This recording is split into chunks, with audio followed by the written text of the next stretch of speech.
This is a Yamaha Nippon Gaki dynamic guitar, probably made around about 1964.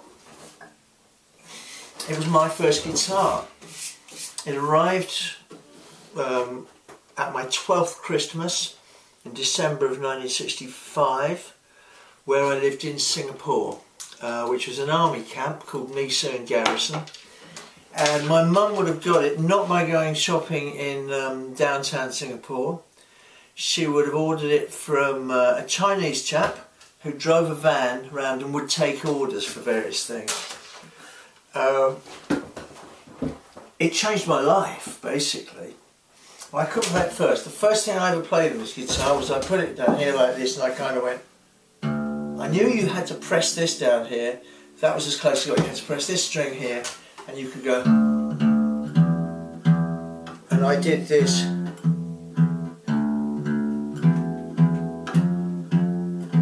And then I went...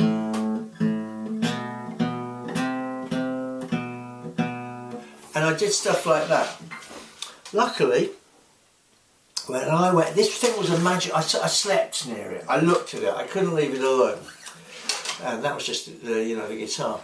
And when I went back to school, a new science teacher, an English science teacher in a school where I was, said, I know that several of you boys will have got guitars for Christmas because it was 1965 and everybody wanted to be the Beatles.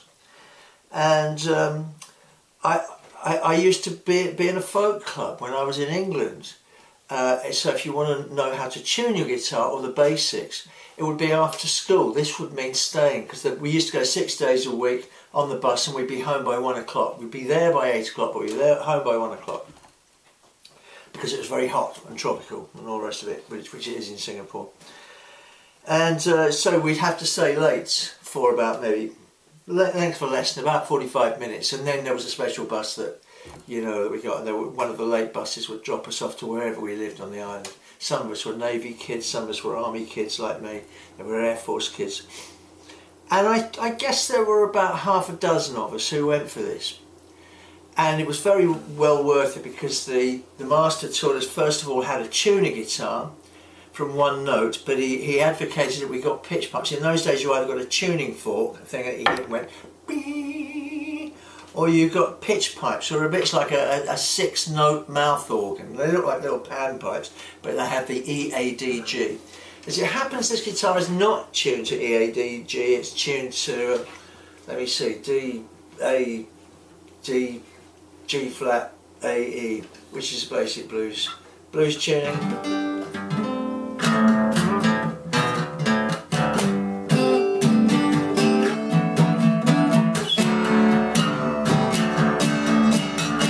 Yes, it sounds a bit like the Rolling Stones. It's also a blues tuning. I don't have the bottleneck here with me, but I can use this. No, I can't. I'll have to get it in a minute. Never mind about that. It's a blues tuning, but the fact I've left it permanently a blues tuning, as I did in 1975 when I got a second guitar. This thing went everywhere with me for ever after, really. Up into my 20s, this guitar went everywhere. It went to school, it came back with me. I had to beg my dad to let me bring this thing on the plane back from Singapore when they sent me back to England in '66.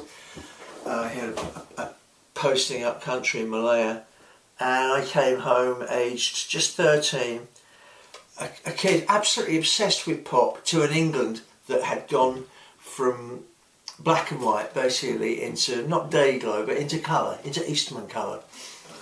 And that was the English version of Technicolor, I think.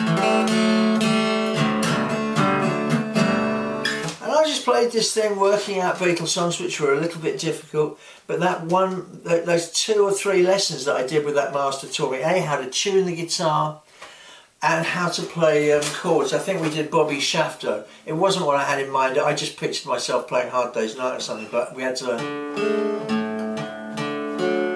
And we do that sort of picking. Bobby Shafter went to see silver buckles on his knee. He'll come back and marry me, Bonnie Boy. shaft. So it was something like that. But it was the beginning, because now I had one tune and had some words, and you kind of knew what to do. And after that, you were on your own, because I came back to England and I had to learn how chord diagrams worked, and it was a long, slow process. Meanwhile, I took this everywhere with me. By 14, I was kind of growing my hair. By 15, I looked like a little Rolling Stone.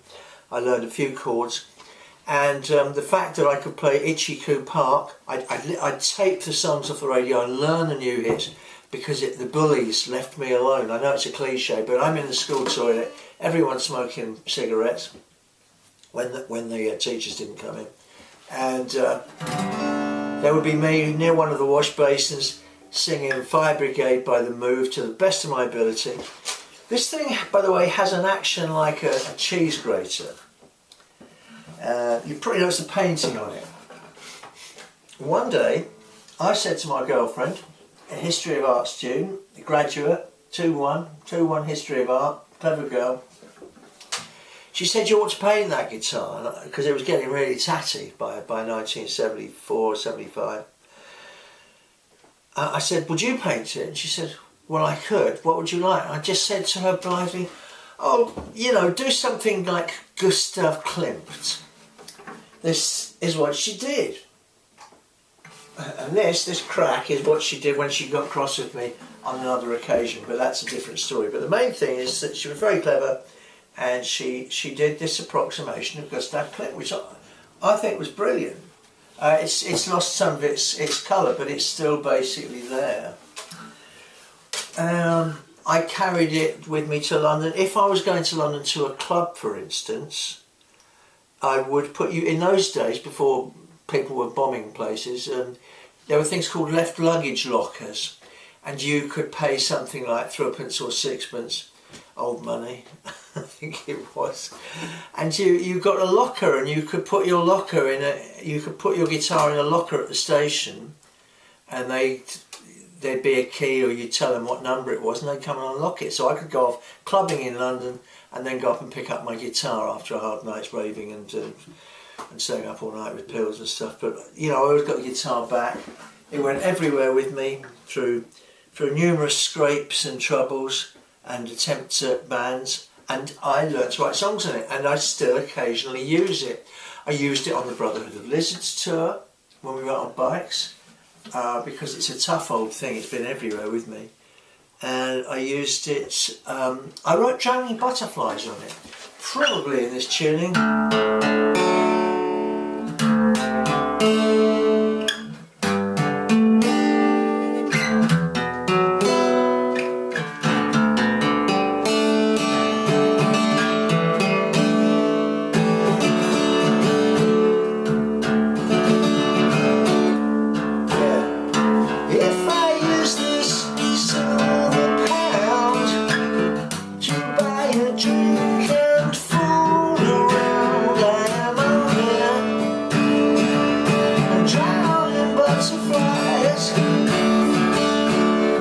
I think I even recorded it with this guitar. I got a weakened finger there when I broke it a couple of years back.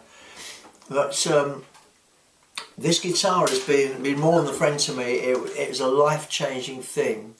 And every so often I'll get it down from the wall where it lives over there in the kitchen, play it, do it the honour of playing it, remembering it. I keep repeating, it's changed my life. This Yamaha guitar. A bit of a sod to play, it really suits bottleneck and blues tuning. It was not really quite fit for purpose for what I would eventually become. I know a lot of chords now, and well, I don't know what it is.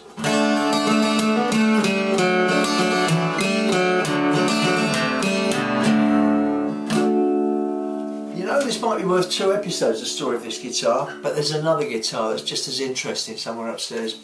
So yeah, this is the one that created me as a songwriter, as a musician, and drove me off the path of normality and into places most of which I'm really glad I went.